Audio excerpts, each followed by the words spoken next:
j'espère que beaucoup de gens l'ont noté. Elle nous a souligné que quand Karanko Alpha a estimé qu'il avait suffisamment étudié, il s'est exilé pour essayer d'aller perfectionner ses connaissances dans d'autres pays.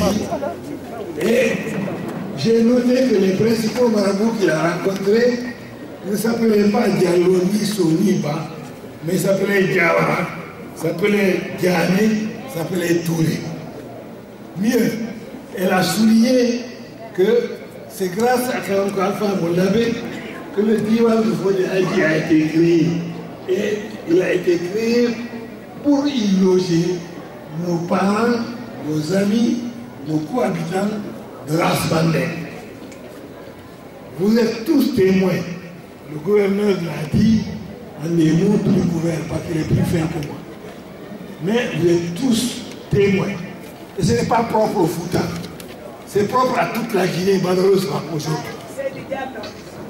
Nous sommes là en train de nous regarder en chien de faïence, alors que nos ancêtres ont toujours lutté pour qu'il y ait notre unité dans l'islam.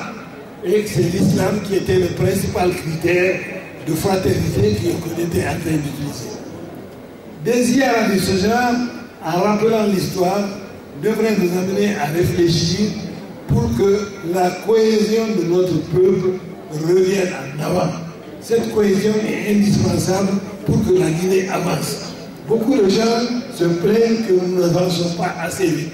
On n'avancera pas tant qu'on ne se lèvera pas la main.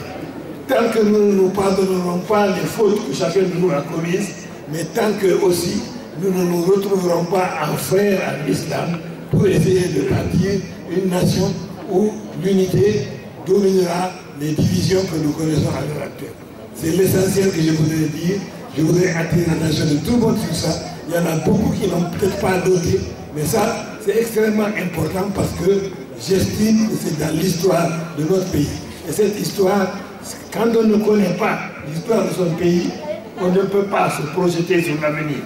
Et la meilleure projection qu'on peut avoir sur l'avenir, ce sont des actes. C'est ce que Karanko Alpha a eu à faire toute sa vie durant. Que Dieu lui accorde le paradis. Et que Dieu nous pardonne à nous les fautes et nos péchés.